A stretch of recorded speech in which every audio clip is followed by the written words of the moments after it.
L'enseignement d'aujourd'hui a pour titre La croissance en Christ, deuxième partie. Sous la direction du Saint-Esprit, une personne convertie va comprendre et accomplir la volonté de Dieu. En bout de ligne, elle réussira à atteindre le statut de perfection de caractère. Cet individu va remporter la victoire définitive sur le péché. Il faut donc passer à travers un cheminement avec Dieu, nous soumettant constamment au Saint-Esprit. La présente étude portera sur la façon que Dieu utilise pour former notre caractère de façon efficace. Commençons par porter notre attention sur notre divin modèle, Jésus-Christ. Hébreux chapitre 5, les versets 7 à 9. C'est lui qui, dans les jours de sa chair, ayant présenté avec de grands cris et avec larmes des prières et des supplications à celui qui pouvait le sauver de la mort, et ayant été exaucé à cause de sa piété, a appris, bien qu'il fût fils, l'obéissance par les choses qu'il a souffertes, et qui, après avoir été élevé à la perfection, est devenu pour tous ceux qui lui obéissent l'auteur d'un salut éternel. Hébreux chapitre 12, le verset 3. Considérez, en effet, celui qui a supporté contre sa personne une telle opposition de la part des pécheurs, afin que vous ne vous lassiez point, l'âme découragée. Hébreux chapitre 2, le verset 10. Il convenait, en effet, que celui pour qui et par qui sont toutes choses, et qui voulait conduire à la gloire beaucoup de fils, éleva à la perfection par les souffrances le prince de leur salut. Jésus, malgré le fait qu'il est le Fils de Dieu et qui était sans péché sur terre, avait dû apprendre l'obéissance. Dans le cadre de cet apprentissage, il a dû passer par la souffrance. En effet, c'est par les souffrances que Christ a pu être élevé à la perfection. Hébreux chapitre 12, le verset 4. Vous n'avez pas encore résisté jusqu'au sang en luttant contre le péché. Le croyant doit résister jusqu'au sang dans sa lutte contre le péché. Que représente le sang? Lévitique chapitre 17, le verset 14. Car l'âme de toute chair, c'est son sang qui est en elle. C'est pourquoi j'ai dit aux enfants d'Israël, vous ne mangerez le sang d'aucune chair, car l'âme de toute chair, c'est son sang. Quiconque en mangera sera retranché. Le sang dans la Bible représente l'âme de toute chair.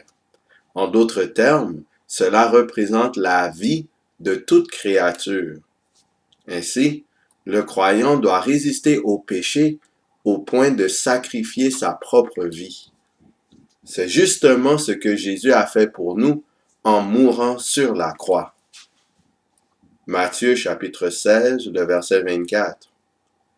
Alors Jésus dit à ses disciples, « Si quelqu'un veut venir après moi, qu'il renonce à lui-même, qu'il se charge de sa croix et qu'il me suive. » Jésus dit explicitement qu'une personne voulant le suivre doit se charger de sa croix.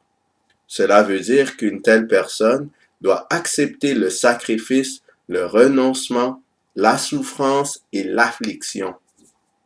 Dans ce monde de péché, la souffrance est inévitable pour une personne qui cherche à suivre Jésus. C'est en souffrant que le caractère de l'individu est formé. De plus, la sincérité et la fidélité de tout serviteur de Dieu doit être mise à l'épreuve.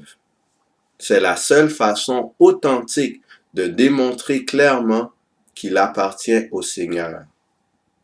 Jacques chapitre 1, les versets 2 à 4.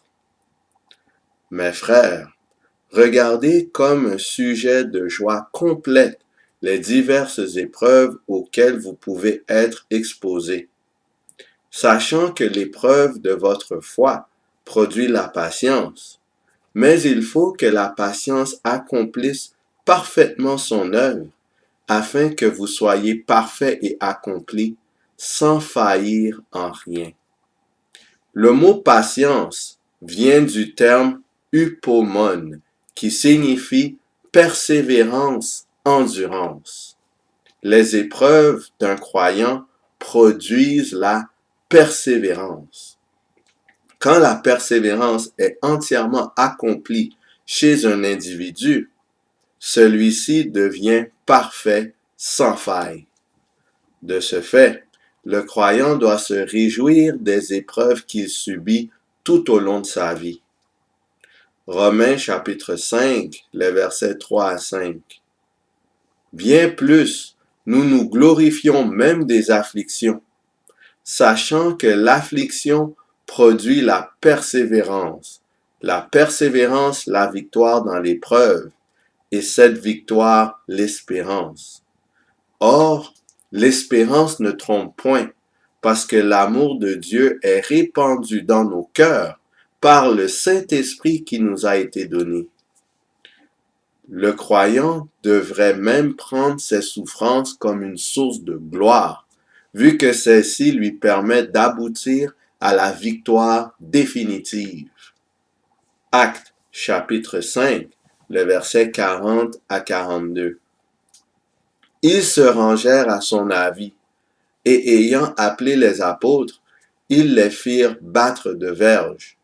Ils leur défendirent de parler au nom de Jésus, et ils les relâchèrent.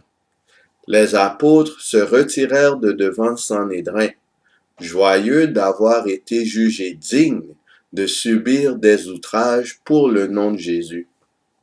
Et chaque jour, dans le temple et dans les maisons, ils ne cessaient d'enseigner et d'annoncer la bonne nouvelle de Jésus-Christ. Les apôtres, loin de se plaindre de leur situation, étaient au contraire joyeux de souffrir pour la cause de Jésus. Malgré l'interdiction du Sanhédrin, ils ont continué d'enseigner et de proclamer l'évangile de Christ. 2 Pierre chapitre 2, le verset 9. Le Seigneur sait délivrer de l'épreuve les hommes pieux et réserver les injustes pour être punis au jour du jugement. Les serviteurs de Dieu peuvent mettre entièrement leur confiance en Jésus-Christ. Le Seigneur est en mesure de délivrer ses enfants de toutes les épreuves auxquelles ils ont à faire face. Les croyants doivent, pour leur part, persévérer dans leur lutte contre le péché, étant prêts à sacrifier leur vie. À l'instar de Jésus, par nos épreuves, nous pouvons obtenir la victoire définitive sur le péché. Sur ce, qu'allons-nous choisir? Est-ce qu'on choisit le camp de l'agneau?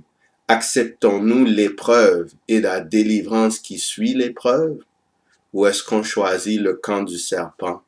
On refuse le renoncement et on subit la punition au jour du jugement. Que le Seigneur nous pousse à choisir Jésus-Christ et à le suivre partout où il va, car même si la route est rocailleuse, elle mène au bon port. Que le Seigneur nous garde.